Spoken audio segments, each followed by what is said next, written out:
Is the mic on? How do I test it? It seems to be, can people hear me okay? All right, I think we're a thumbs up on that. Is all the technology working? Excellent, all right. Well, welcome everyone. I think this was an exciting day, and I thank you all for coming. I'm actually going to give my introductory remarks for the day before I introduce Gary, because we couldn't find a space big enough at the beginning of the day, so this isn't the traditional sequence. I think that first I would like to make a few acknowledgments because frankly an event like this really takes a village. Actually, there's a broader lesson in here for the day as well. So let me just call out a few folks. Sarah Sugars, yeah, raise. Sarah's been. I knew she was a rising star in studying deliberation, but I didn't know she also was an organizational genius. So she stepped into the breach and really. Organize the nitty-gritty of this with amazing efficiency. Sarah Connell, we have killer Sarahs here. Sarah Connell, here.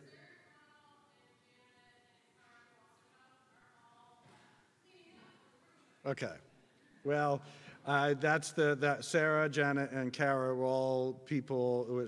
Sarah. I won't ask them to stand up then, but they were all magnificent. In pulling together the details of the event. And I also want to thank the many people from the Network Science Institute who filled the many little roles. Could everyone from the Network Science Institute who did various things, timekeeping, herding people, just raise your hands. It takes a lot of effort, from selecting the papers to just keeping everything moving, especially when you have logistical complexities for a conference that's literally dispersed across campus on the hottest day of the year. Sorry about that. But what can I say? APSA. Let me also thank the terrific organizing committee who helped articulate the vision to begin with. Can everyone who is on the organizing committee raise their hand? And not everyone who's on the organizing committee is here, but that it really required input and the networks to get the word out. And let me also thank the various types of institutional support, New Lab for text maps and networks, which I co-direct, really mobilized the resources to support this. The Network Science Institute, as I mentioned, which is, I think, the preeminent research institute on network science, was critical for this. The Institute for Quantitative Social Science was also very supportive. And I also want to thank especially Sage Publishing. Katie, would you, everyone, literally drinks are on Katie, so. Sage provided very generous support for the conference, and I greatly appreciate that because this is really a public good, and it really does require that collective effort. So I want to just say, I'm going to take you around 15 minutes for some big picture thoughts around computational social science and political science.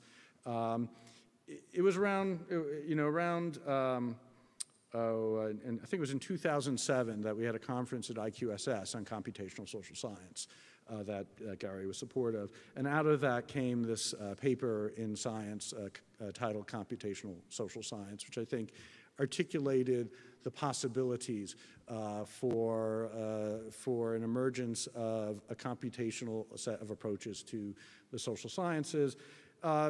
There are many aspects that we covered, but I think the dominant one, not the only one, was around following our digital breadcrumbs, that our behaviors are incidentally instrumented in so many ways that we leave these little records of our lives around, not meant for social science, but with the possibility of creating insights.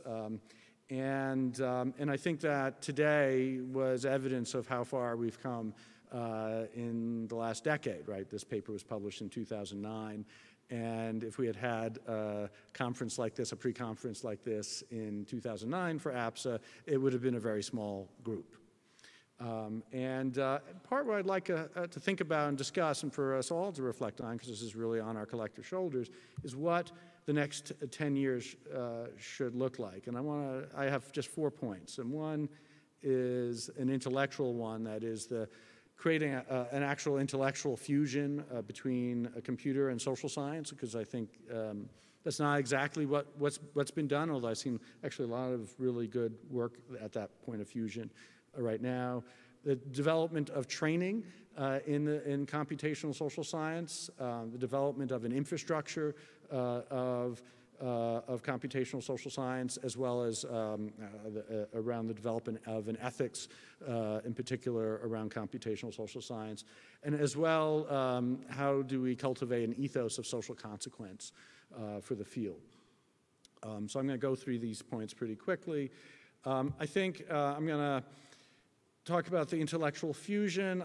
I'm going to provide a somewhat stylized picture of the social sciences and computer science, and you'll forgive me for the fact that these are stylized facts. But I think if we look at computer science, and there's really actually most of the work in computational social science right now is taking place in computer science, right? So there are entire conferences devoted to studying social media, digital chases about humans, and so on, and it's mostly taking place in computer science.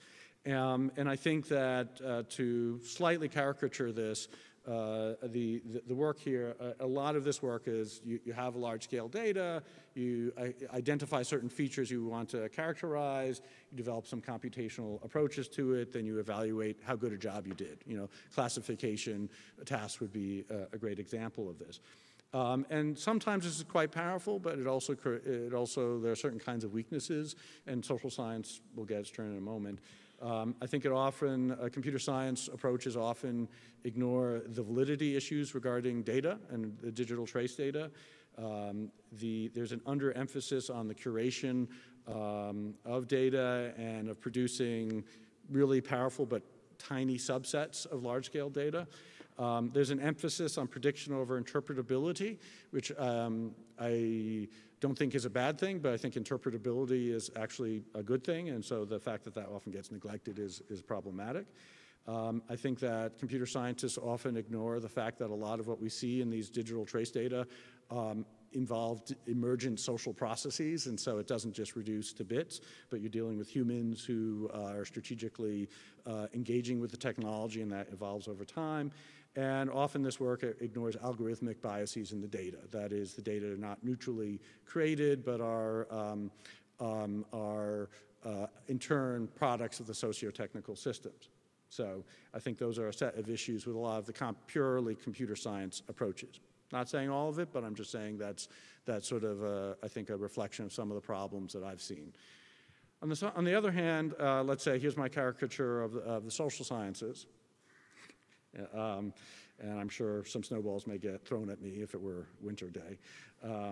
But I think typically the modal approach in the social sciences would be to collect small data sets, apply some social theories to, let's say, produce some hypotheses, and then somehow evaluate fit, deal with, obviously things like causal inference and so on.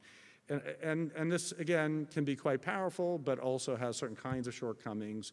It's typically, not always, but typically static. Small scale, we typically decontextualize people because it makes life much easier statistically. There's relatively little emphasis on prediction, and I see people poo-poo prediction, and yet prediction is really useful, right? Every day I want to see what the weather's going to be. I knew it was going to be a hot day today. There wasn't, and I called and said, let's make sure the air conditioning is working in this space, because you would all be pretty unhappy if it weren't. And I think actually the same is often true in social systems, that prediction is actually quite useful. Most of the social sciences largely ignore the vast majority of existing data in humans, which is like this digital trace data. And what I think that we need to move towards is some type of fusion where we search for representative data hidden in the big data, that we create features based on social theory, that we develop methods for curation, that we apply models, and that we work across levels, both in terms of going to individual, to population and systemic, emergent properties, as well as across time and looking at dynamic features.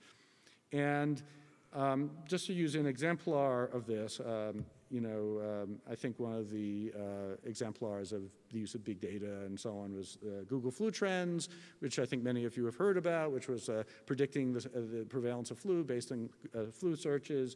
And it was released actually almost exactly 10 years ago with great fanfare.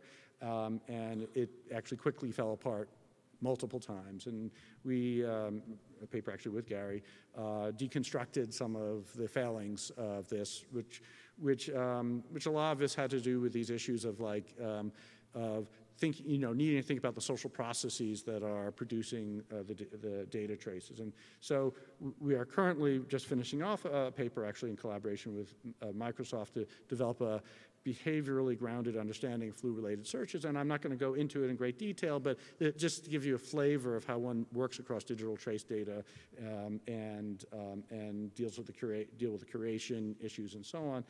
In this particular paper, we involved a survey of Microsoft Bing users to see whether they had had the flu during the previous season. And then we had human coders that were looking at their search terms, coding whether flu terms looked like they were reflective of whether someone had the flu. So something like cures for the flu probably means you're sick, whereas flu of 1917 probably does not. And then we evaluated the relationship at the individual and household level. And indeed, we found,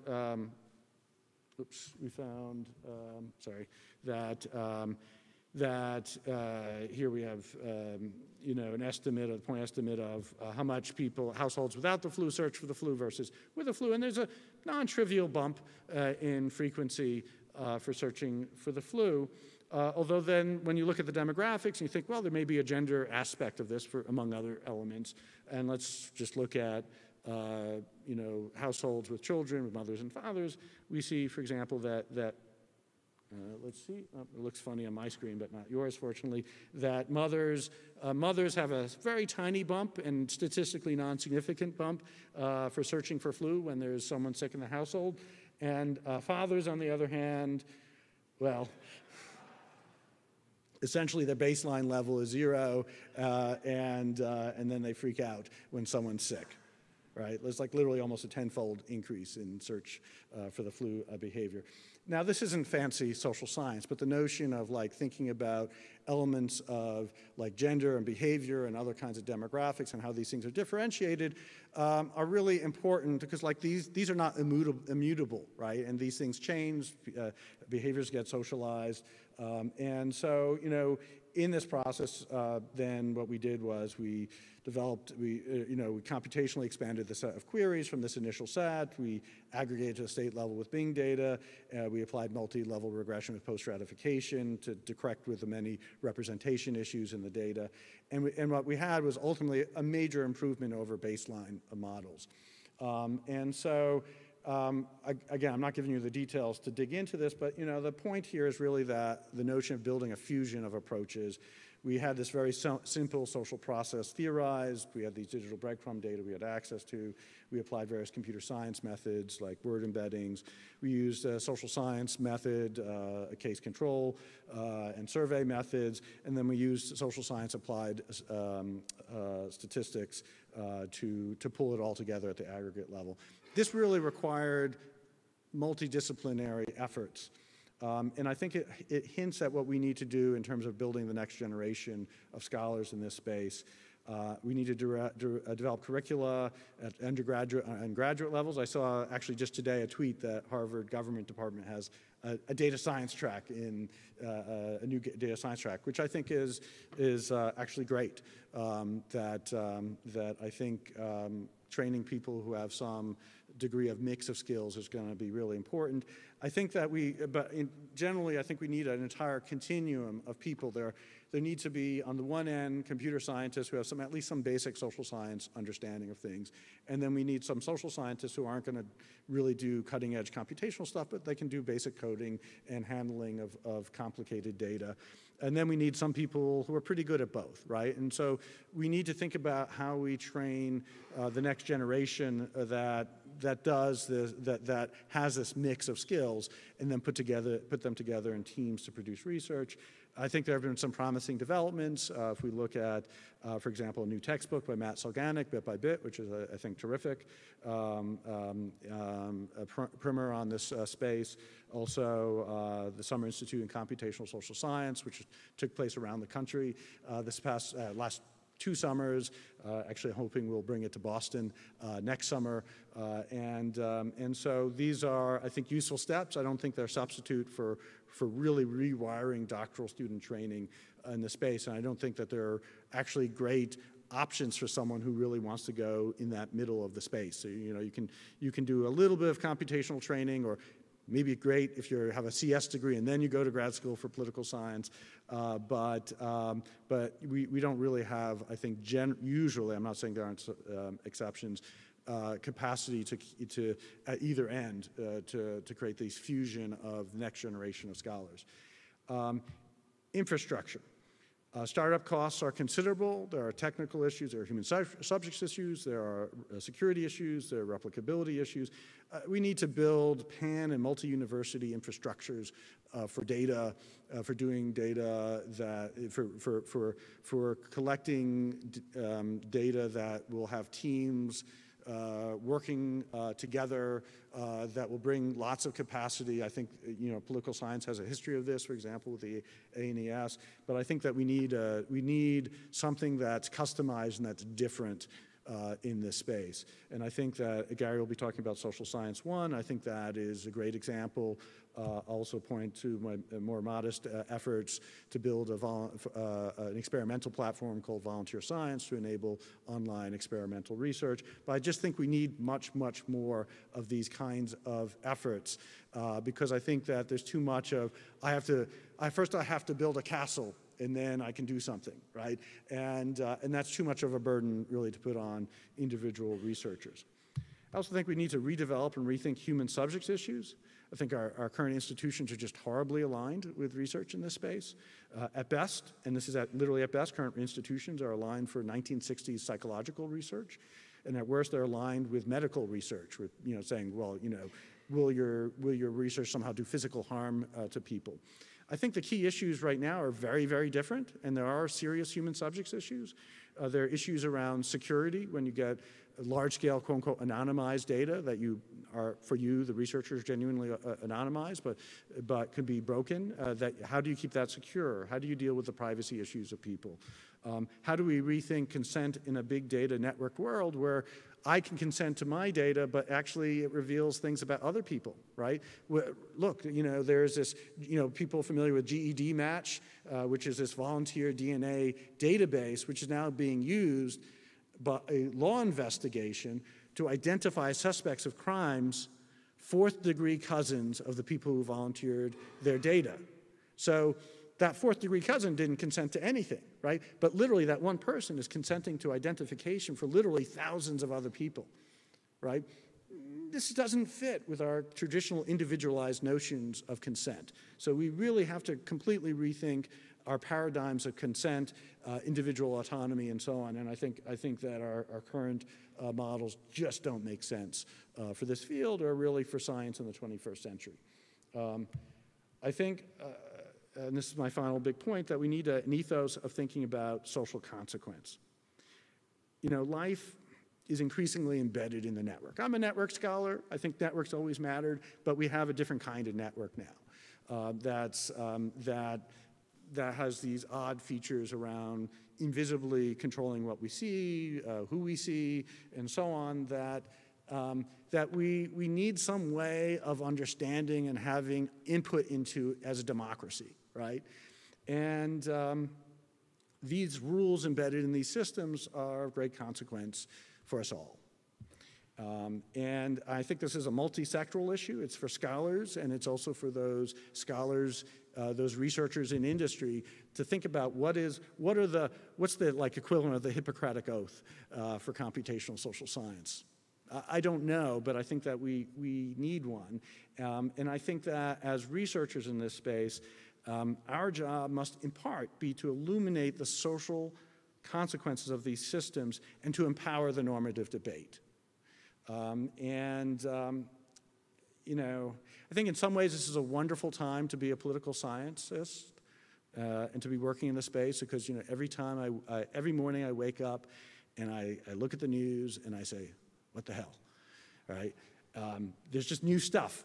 And the people in this room have a particular view on this that's very powerful. And I think the question for us collectively is how to push that agenda forward to inform public debate.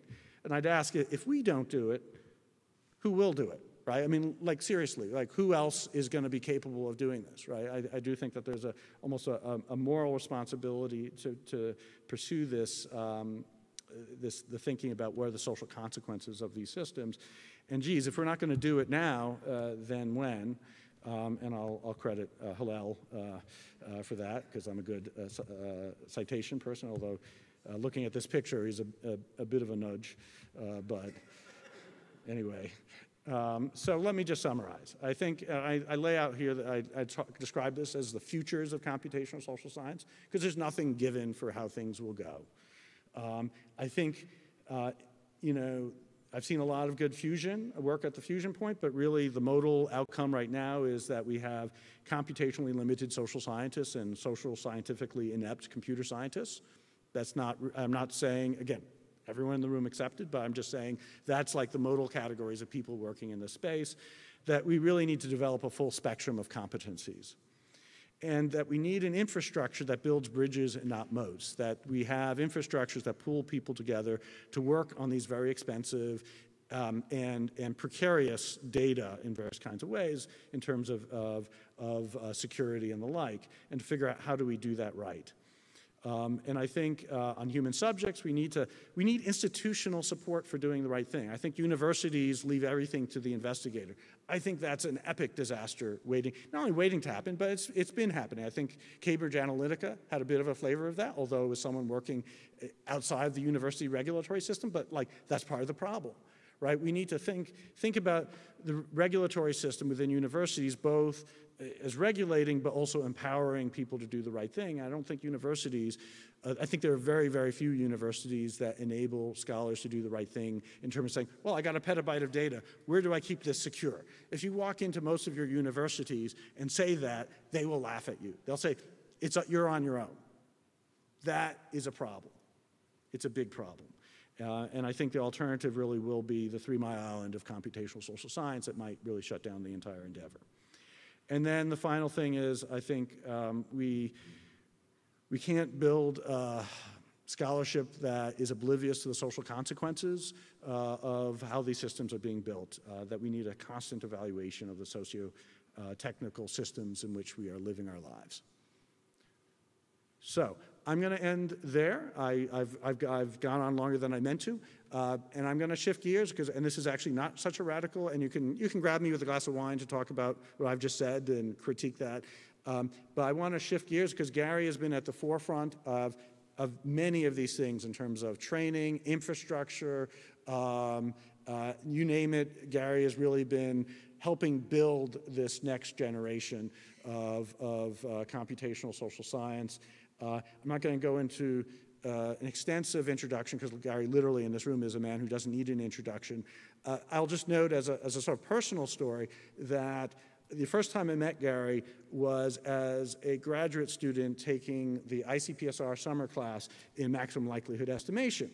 And the interesting thing about that was that class and Gary's work there really was, in some ways, was almost a gateway drug for this space because before that, really, I was trapped in a Gaussian paradigm, and it literally showed that the world is a lot more complicated than that in a variety of important ways. And I think that's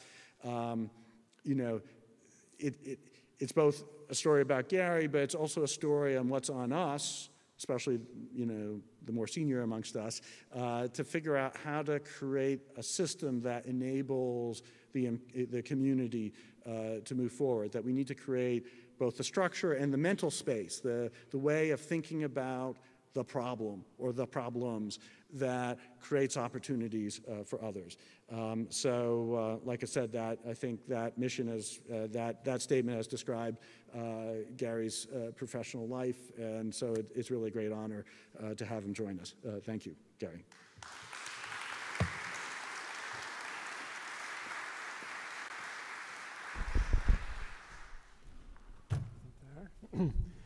Unlike David, I'm untethered or unhinged, as the case may be. So it's 96 degrees and it's after 6 p.m. Thank you for wearing clothes. Let's see, where's Solomon? So sorry, that had nothing to do with the clothes thing. Solomon's from Facebook, and there are some days every week in which I don't talk to Solomon. Oh, and sorry, there's other people from Facebook here too. Oh, there we go. Introduce yourselves. I can only see a bright light, which in this room is sort of indicative. Excellent. Anyway, thanks for coming, or thanks for having me, as the case may be. I'm going to talk about what I think of as a political science innovation that we all put together. It's sort of a new constitution, or a new kind of constitution that solves a problem in data sharing between academia and private industry. I'm going to explain it, but let me put it in context. And I'm happy to be interrupted, or you should feel free to yell out obscenities or whatever it is you like to do. So the big picture is that the social sciences are about understanding and solving the greatest problems that affect human society, right? That's what we do, right? I designed that for my dad, who used to call me up and say, okay, Gary, tell me one more time, what is this political science thing? Social scientists at one point, had all the data in the world, because we either created it, or we just acquired it from governments, or we sometimes bought it from companies. It was all in the university. That's where it was.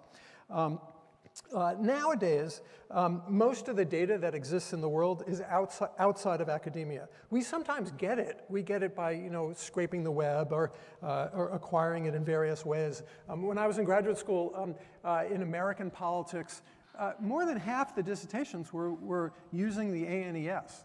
Right? Now every graduate student creates their own data. And that's terrific, because we have more data than ever before, and we've made faster progress than ever before. But we actually have a smaller fraction of the data that exists in the world than ever before. So although it's spectacular and wonderful progress, it's wonderful to see all this progress, it is also an existential risk to us that almost all the data in the world actually exists and is tied up inside private companies. If you want to know or learn about the behavior of individuals, they have more data than we do by orders and orders and orders of magnitude. And so we have to find a way to work with them. We have to find a way to understand what it is they do. We have to find a way to explain to them what we do. They don't necessarily care who we are or what we do. We have to change that. We have to make sure that they do care, and we have to care what they do. We sort of don't have a choice, right? So, not only that, but they are our research subjects, and they control the access to our research subjects and the data, right? Those folks that study mice in the university, right? The mice don't have little committees that decide whether you can study the mice, right?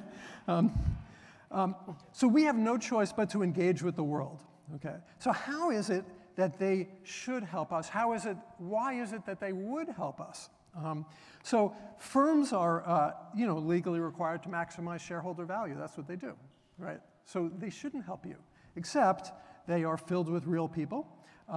They are filled with our former students.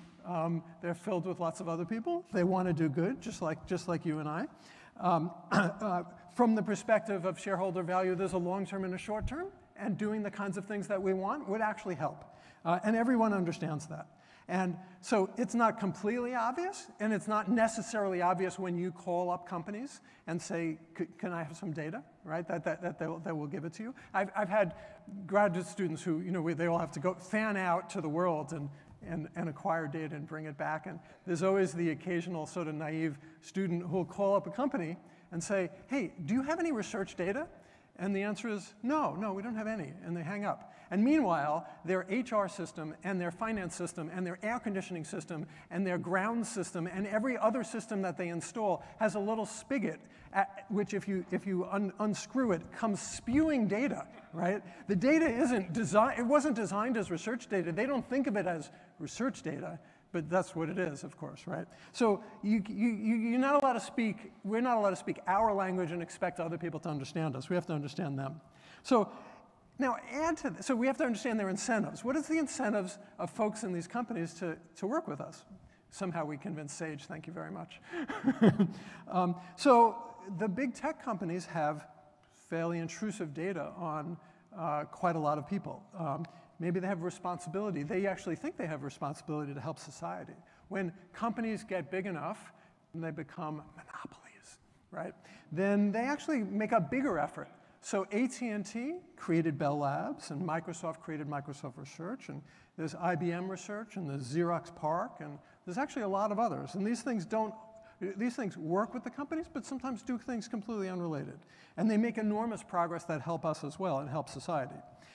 So there's the raw materials to craft something that maybe everybody would want. Okay, so we have to understand them. They have to understand us. All right. So now that means when any of us go visit companies, they're treated to our lobbying campaign, right? That if I visit you, you have no choice but to hear a little bit of my lobbying campaign. And I was at Facebook lobbying, in part. I was there for lots of other reasons, but I was also asking them for data. And it was right before the Cambridge Analytica scandal. It was the worst timed lobby event in the history of the world. In fact, I was in my hotel room packing to go home, and I got an email from my friends at Facebook that said, hey, what do we do about this thing? So I thought, okay, I'm just going home. But they called a few days later, and they said, hey, could you do a study of, I don't know, the 2016 election, and maybe you could tell us, did we change the outcome? Or if we did, is there something we could do? Could we change what we do to improve the situation? Or can we just learn from this? And I thought, wow, that would be really great to do that study. And I thought about it for a minute. And I realized there's no way we can do this. There's no way we can do a study like this. Because I need two things, and you, Facebook, are only going to give me one.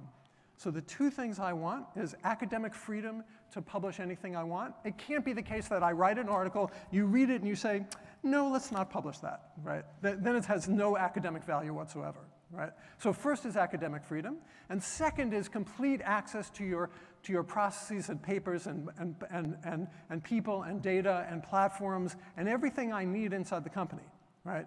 And so the answer usually is you can only have one of those two things. You want to be an academic, you get academic freedom. You want to get complete access to the company, you're basically an employee. And employees don't have freedom of speech completely. They do when they're speaking about things orthogonal to the purposes of the company. But this was quite tied up, and so there's two things. I said, I need two things. You have to give me both, but you're not going to give me both. And the answer was, you're right, we're not going to give you both, but how do we solve this problem? And I said, I just told you we can't solve that problem, right? And so we went back and forth a few times until I finally said, okay, how about this, okay? And this actually worked, okay? And that became this project and Social Science 1 that I'll describe to you. So here's how it works.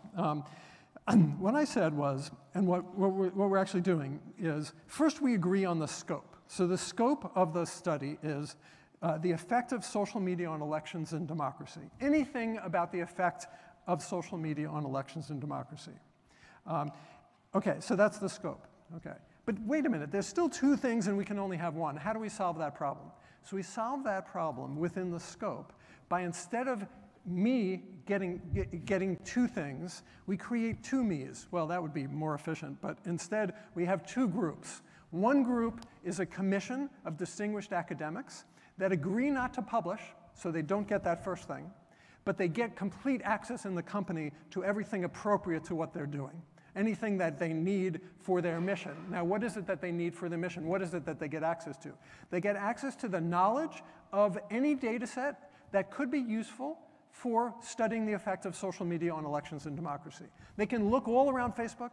They can ask anybody. They can get access to the code books. They can understand what's going on. They can get trained on the platforms. They can get access to the computer systems, things like that. Am I saying this right, guys? Just like employees, they get access to the things that are appropriate to what they're doing. They can then pull out a data set and have an RFP, a request for proposals, from outside academic researchers. Those outside academic researchers can apply for access, and if they're granted access, they can publish with no constraints. So, I mean, no prior pre-publication approval by Facebook. So that's the idea. That solves the problem. This commission and Social Science One, we put together. Nate Persley is a professor at Stanford, and I have organized this thing.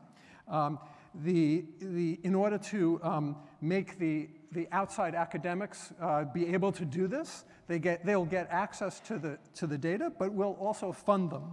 So the way that works is that as we collect money not from Facebook, so Facebook's money doesn't get to influence the process inappropriately, or at all actually. And so we have collected 7 nonprofit foundations, soon to be 8 actually, and the nonprofit foundations range from the most liberal to the most conservative foundations. Their money all gets pooled and put into one pot. That pot is administered by a nonprofit organization called the Social Science Research Council. The decisions about who gets that money and simultaneously who gets the data access at Facebook is solely determined by the commission at Social Science One. So I'll explain to you how it works. I would, as a side point, really like the money from Facebook to also go to this project, but this is probably the most highly charged partisan issue there is around, and so everybody agreed that it was a better idea to just keep it totally separate. And having the foundations that normally don't agree on things like this, normally don't get together, and in fact have never, to my knowledge, ever gotten together in this way that spans such an enormous ideological terrain. That's very helpful to us to be able to say this is actually a truly nonpartisan effort. So no one foundation or viewpoint has too much influence. Facebook doesn't have too much influence, and that's basically the arrangement. Now, suppose we go into Facebook and we find a data set and we say, oh, let's have that data set. Researchers would be able to do something useful for it. And Facebook says, wait a second, if you analyze that data set, we're going to look bad. Okay? What happens if that happens? Okay? And the answer is that the commission inside Facebook not only has access to everything, but they have one thing that employees do not have, which is complete freedom of speech about the process. So if that happens, we are allowed to, and indeed obligated to, report to the public that Facebook is reneging on its bargain. Now, the way backward induction works is they knew that they agreed to that, so of course that's not happening, right? You know, and I can tell you it's not happening. Okay, so all right. So how does this process work? So now think of yourselves, which is your job, right?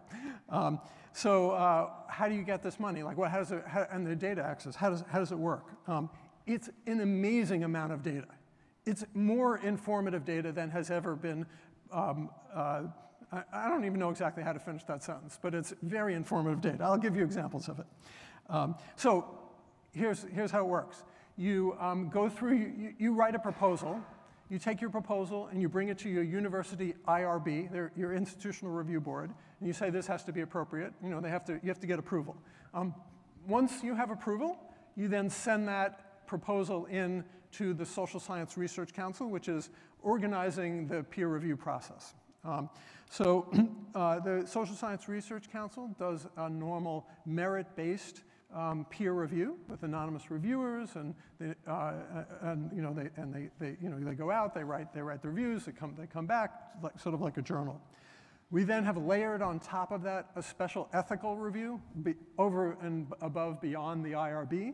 IRBs were usually created mostly for medical research, and they don't always understand us social scientists. Actually, the most outrageous studies I've ever done, the IRB declared them not human subjects, including when we randomly assigned communities in Mexico to either receive health care or to not receive health care. Receive health care meant we built hospitals. Not receive health care means we didn't build hospitals, and that was not human subjects. Okay. Anyway, but we have another layer of ethical review that's designed for the types of data that we're going to be making available. I'll talk more about the types of data. And then, so after it goes through those levels of review, and also the ethics of the researcher, we don't need this Cambridge Analytica guy that was at the University of Cambridge that created that scandal involved in this process. So your ethics are important as well. Then we take the recommendations from the merit review folks and the ethical review folks, and they all go to members of the academic commission. They then make the final decisions. We make the final decisions. Why is that? That's because we have private information from inside Facebook that nobody else has. So for example, we would know that there's a lawsuit going on about some particular subject. And if we allowed researchers to pursue that subject, they would be subject to discovery and would be in courtrooms for the rest of the year. And so we would have to eliminate that. And there's various other cases which we wouldn't allow researchers to go into. In fact, like when you apply for research access to various types of government data, you don't just say, send me the data I'd like to explore.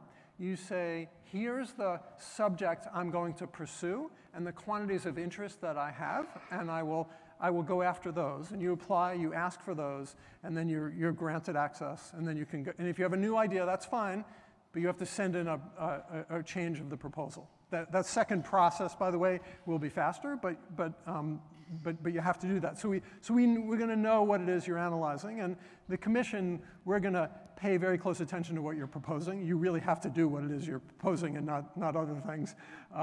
But if you have other ideas, we'll help you do that. And if you propose something that is scientifically meritorious and ethically appropriate, but there's no way you're going to get it because it's stepping on a landmine that you don't know about, we'll try to help you sort of steer around that. Okay, so that's the job of the commission. The members of the commission are not allowed to publish from the data.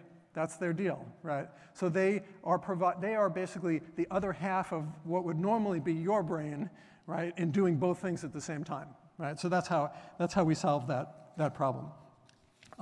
So the commission at Social Science One makes that final set of decisions. And Social Science One then is funded solely by the nonprofit foundations, and so they're free of influence from either the viewpoints of the different ideological foundations or from Facebook. Let's see. This is a very controversial subject. We have been attacked in the press sort of pretty much continuously. There have been multiple petitions from academics, which we appreciate very much, thank you. Well-meaning. My own company, I created a company called Crimson Hexagon, you may know, that collects social media posts. It's been attacked, and by the way, utterly and completely exonerated. You can ask me more questions about that later, I'd be happy to answer them. They threatened to sue. They've threatened to sue us. That is Social Science One. They will sue us. They seem to sue Facebook like all the time, every day.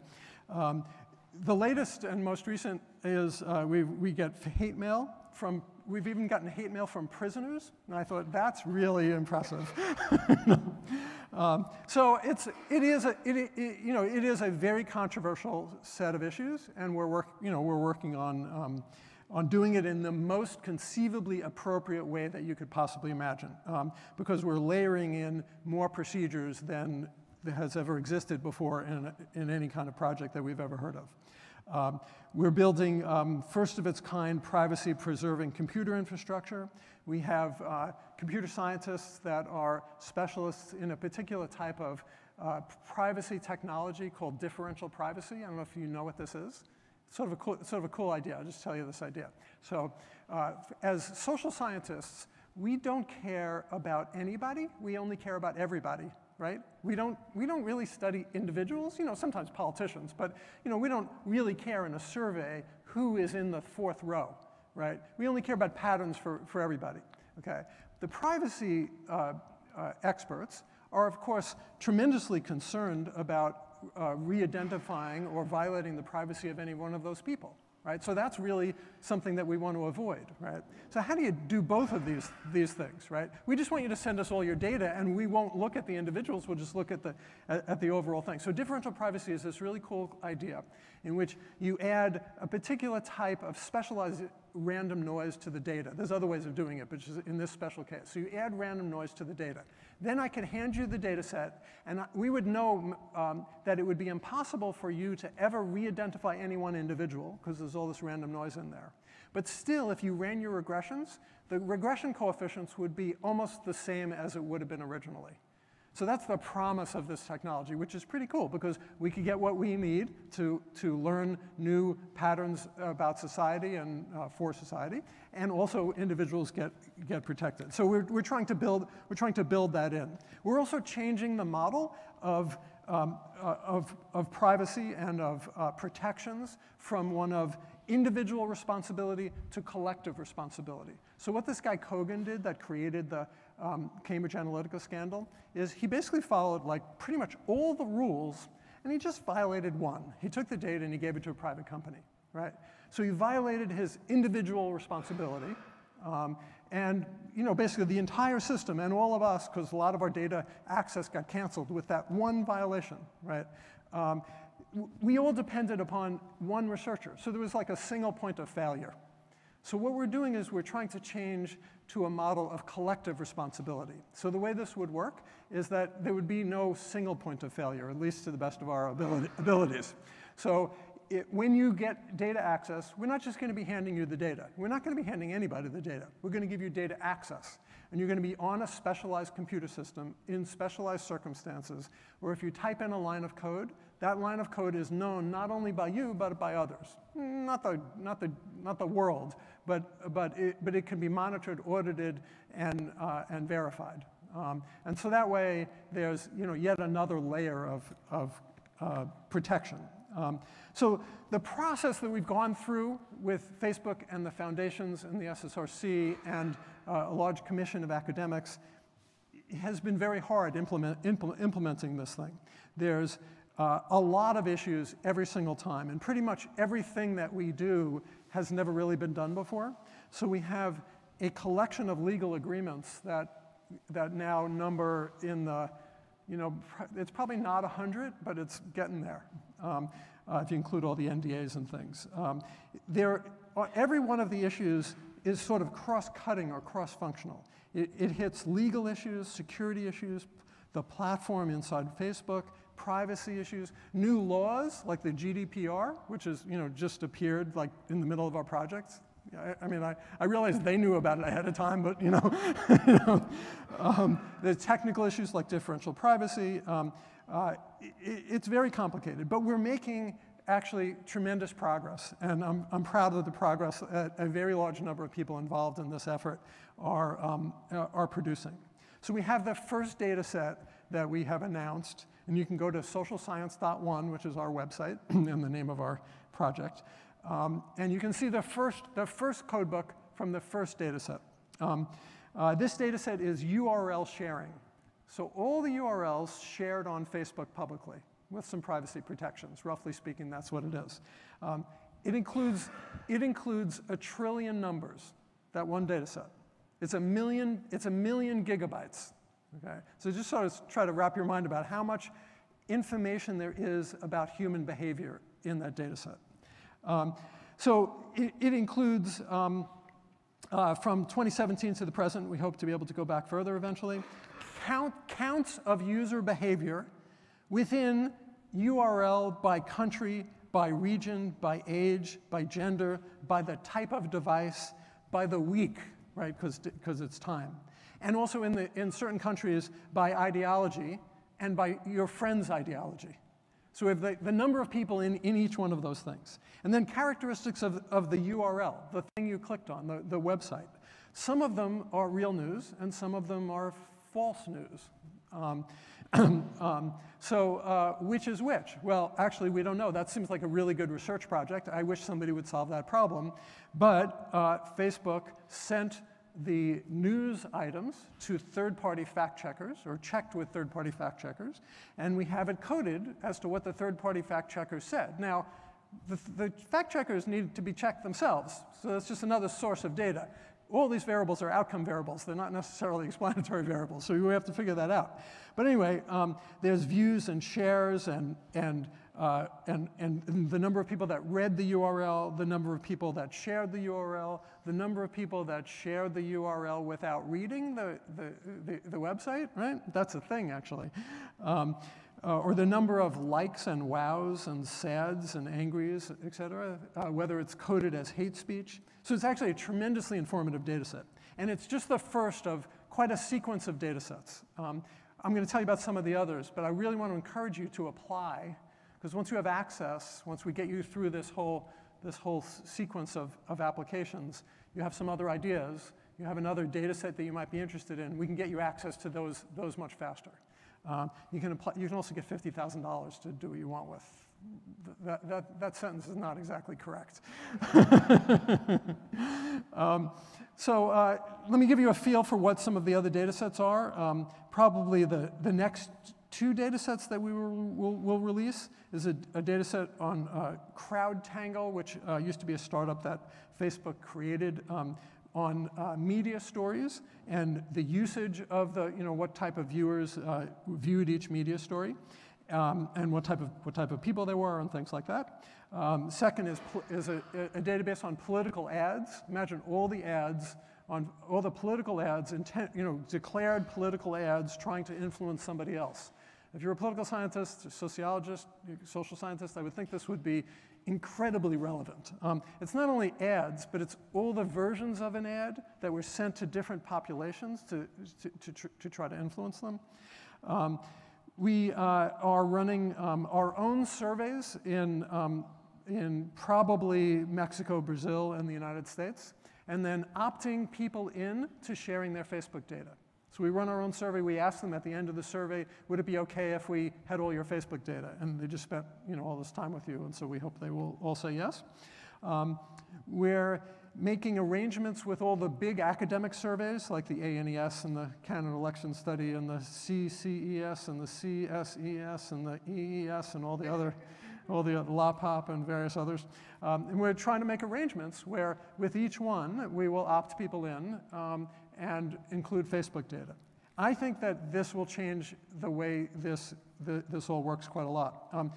We learned that inside Facebook, they do lots of A/B tests on all kinds of things, mostly about their platform, but sometimes on other things. They probably have the largest collection of experiments ever conducted in the history of the world. Some of those will be relevant to the effect of social media on elections and democracy. We'll be able to take those out and have RFPs for them. Similarly, they've run surveys on their platform. I don't know if you've ever been on Facebook, and there's a little survey pops up, and they ask you a question or two or three.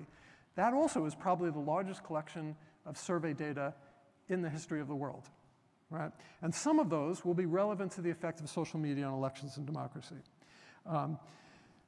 So that's another data set we're going after. Another one is there's a feed. There's a lot of people on Facebook, like me, have all their posts coded as public.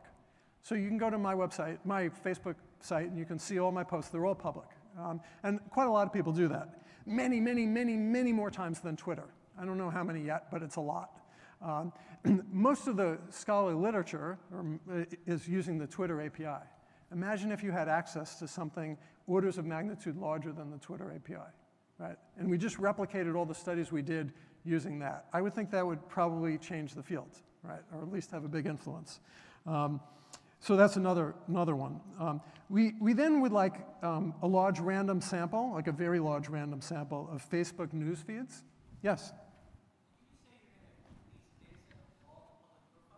Sorry, say it again? Was that you just saying that you were going to try to release a data set of all the public profiles? Public posts. We're not going to release any data. We're going to give you access to the data. So not their information about, not their about me stuff, but all of those data. With certain qualifications, yes. Okay. So let me explain the qualifications. So you're going to say, here's what I want to do with those data. Right? So we're going to approve that, okay? And the answer, and the question is not going to be, I want to check into what my ex-spouse or Britney Spears is doing, okay? No. So you're going to propose a question. That question is probably not going to be looking up somebody individually, although all these data are technically, you can get them already, right? Except you could never get them already. And you'd propose what it is, and then you'd come to the system that I was describing earlier, and you can get access to it. Okay. You cool with that? So that's and each one of these is going to be adjusted as we get to the point of release. But yeah, that will be one of them. Think of it like a giant Twitter API, but much more informative. Okay, so then I hope that we will be able to expand beyond this. I hope we will be able to expand beyond the effect of social media on elections and democracy. One of the first areas beyond this that I'd like to go for is public health and well-being and things like that. I already have a group of foundations that seem very, very interested in the subject. And we'll have to get everybody to agree to that also. And getting everybody to agree the first time was a little like the Arab-Israeli peace treaty, right? Except there's many more players, so it's more complicated. And nobody's going to kill anybody, so it's probably a little easier. We have some interest from other companies who have unique sources of data that might be willing to share data under specific circumstances to help this project. And then eventually, perhaps, to use the same two-part model to make data available from those companies. The project seems to be sort of successful so far. It has recently been extended. So the original plan was we're going to do this for a year, see what it's like at the end. And after 3 or 4 months, we've been at this. Everybody's agreed, including Facebook, to say, okay, now it's at least 2 years, and we'll figure out the form in which it is going to take place in 2 years. As I said, we've expanded the number of foundations from 7 to 8. We've had interest in lots of others. The only thing we're missing from this is you. So we need you to apply to be part of it. And we'll give you money, okay, and then access to data. So it seems like it would be a good thing to do. And I would do it early, because if you do it early, you'll get access now, and you'll be able to act faster. The application process is designed to be hard for us and easy for you. So it's a short application process. It is reviewed relatively fast. You should get the answers relatively soon. Using the data is different than it would be if you were going to analyze the NES. So you're going to have to learn some new systems and things like that. But I think the amount of information being brought to bear on the people we study for the questions we study is so much larger than all the information we had available previously that, gosh, it seems worth it. I'll mention also that tomorrow at noon there's a panel that you can hear Alondra, who's the president of the SSRC, and I and several others talk about this. And then if you have time at 1:30 at the Dalton Room in the Capitol Grill, which is in the same building in the Hines, we'll have a more informal setting. So thanks so much.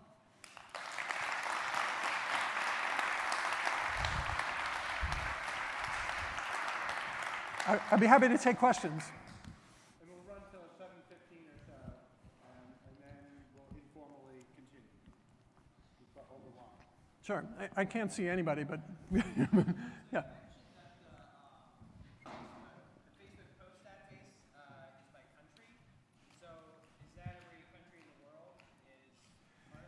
Well, it's wherever Facebook has has a lot of users. Right. Now, that's not completely public information, so, but you can tell, you know. You can get a pretty good sense of whether Facebook is used in these countries. But yes, absolutely, Facebook is an international company. It is their goal. I mean, I've never heard anybody literally say this, but I think their goal is just like the same as us academics. It's just world domination, that's all. So, right, so I think that they would like to expand to the rest of the world. And they, you know, they have more than 2 billion users, so.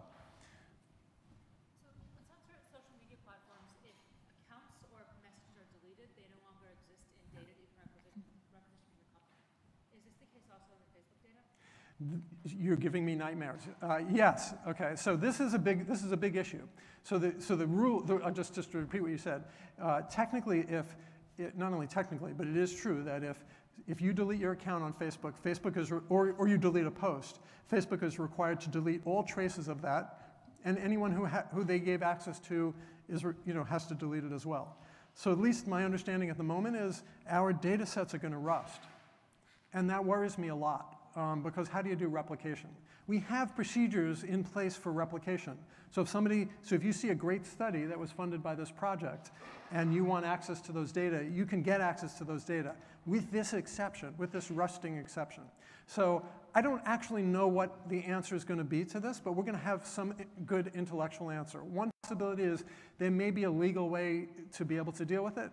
Another possibility may be that we just do a very careful study of who deletes and when, and build the model of the probabilistic model of when people delete, and then that may be enough to be able to correct biases that happen over time. So I don't know the answer, but that's a great question. Sorry, Jonathan.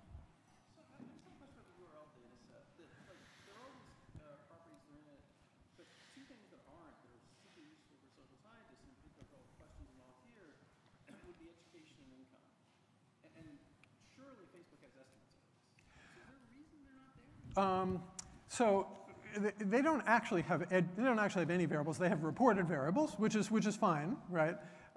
So not that many people report their income on. Right, but that's why I'm asking. Like, I'm assuming Facebook has estimates of these things. Let's think about it this way. Let's think about it this way, Jonathan. If you and I had complete access to everything at Facebook, and we had a person, and they were friends with people who were famous public figures and rich people, we would probably infer they were somewhat richer than someone else who didn't have those connections, and we could probably come up with a good model, right?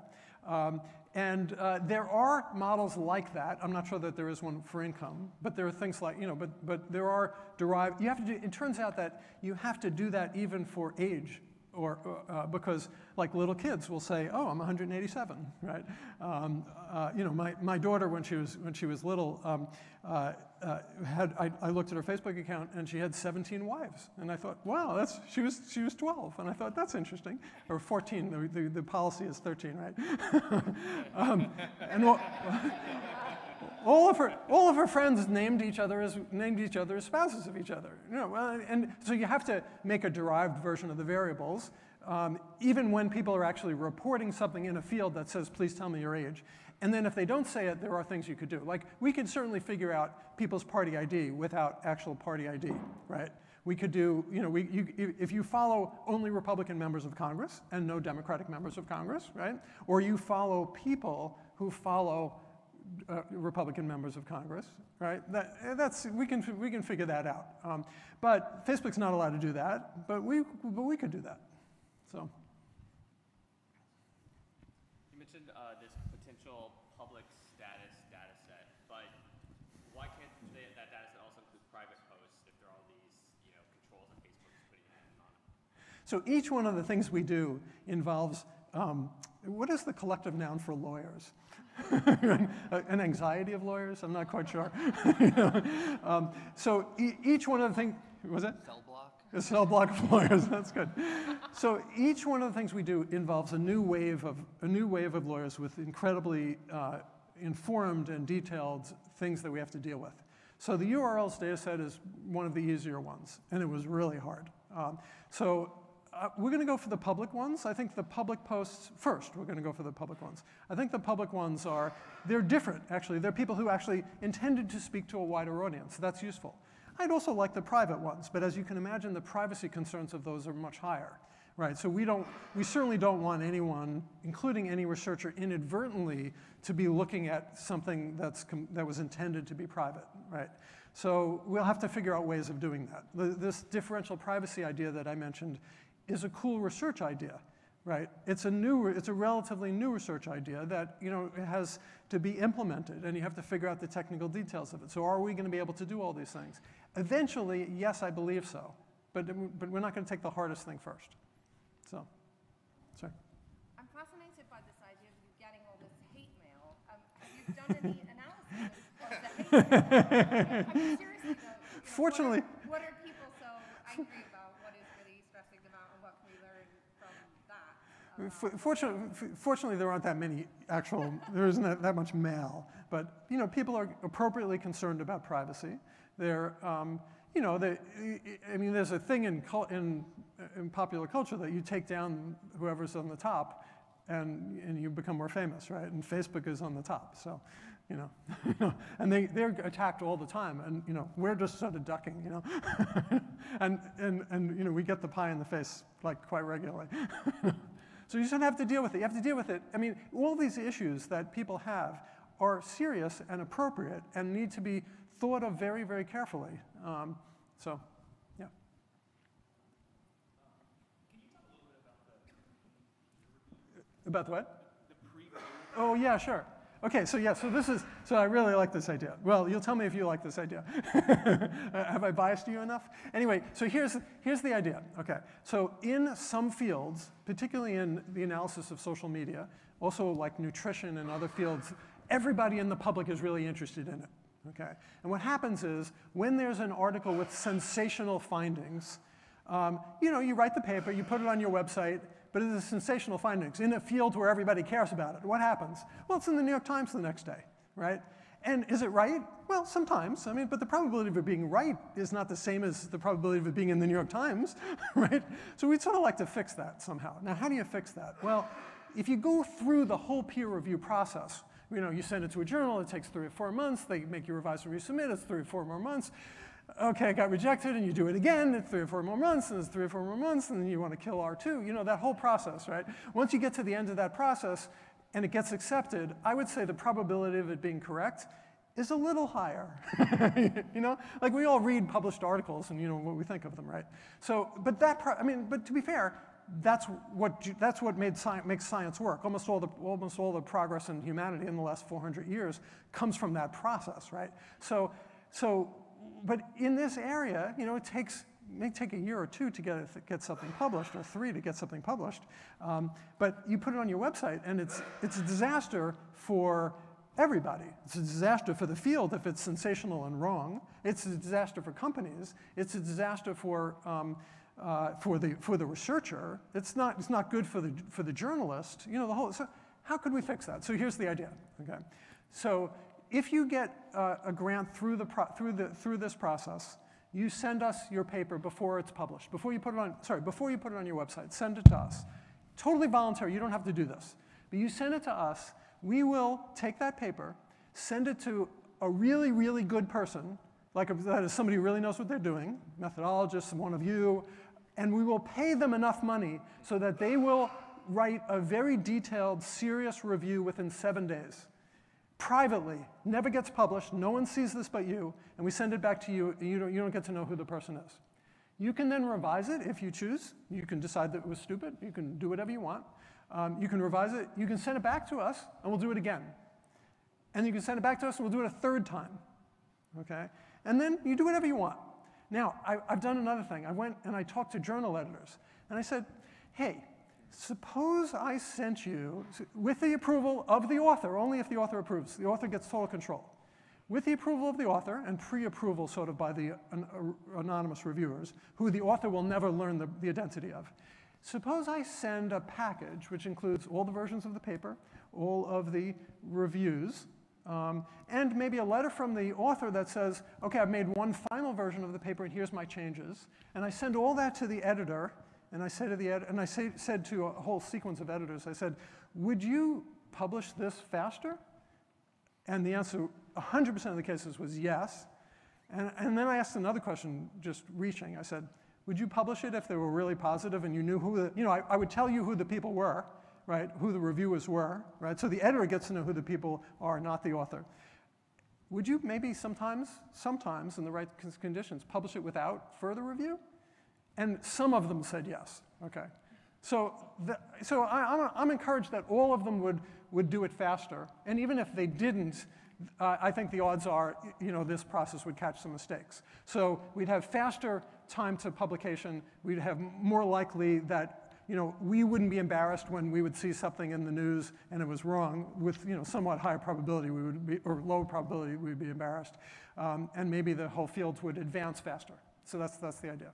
I also have plans to try to expand this even beyond the grants, but, one megalomaniac idea at a time. Yes.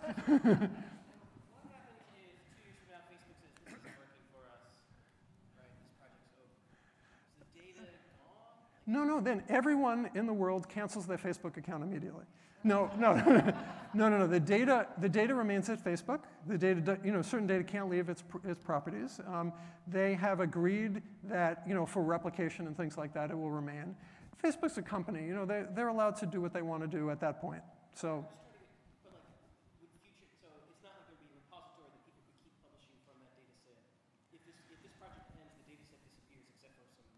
The data set doesn't disappear. Like, I mean, all these things have to be worked out, but my understanding with Facebook, right, guys? Oh, hi.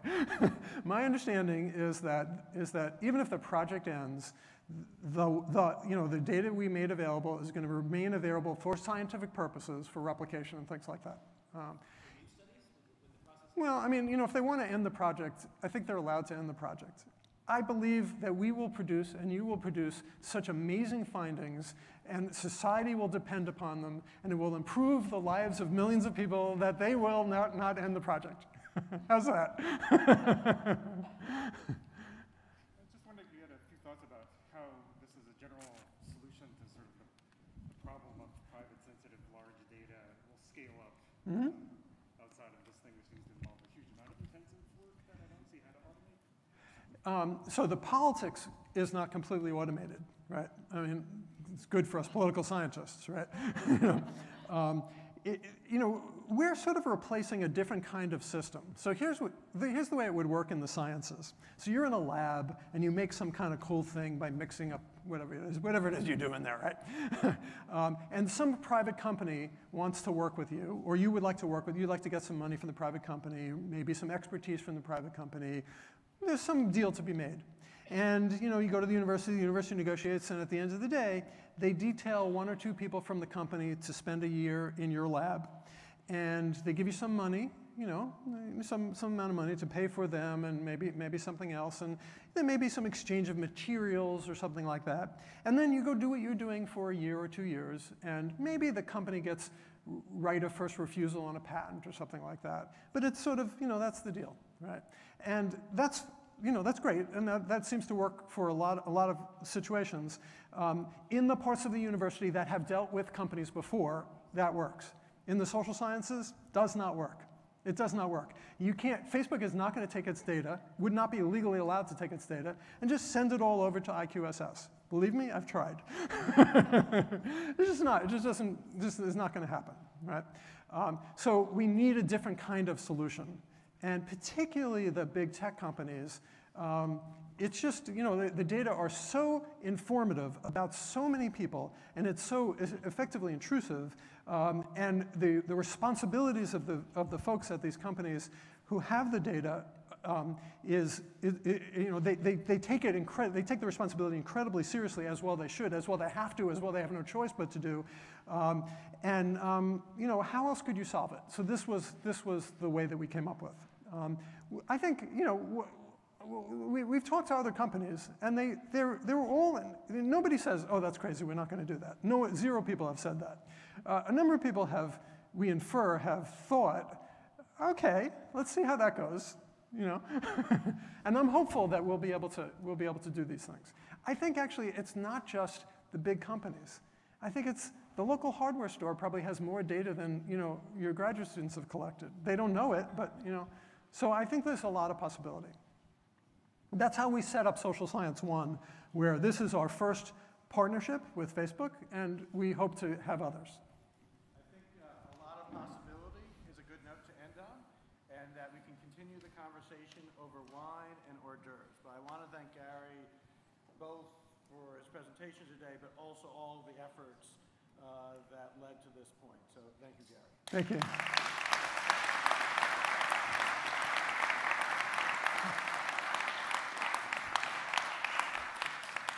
Thanks for the great questions, too. I want this at home so I can.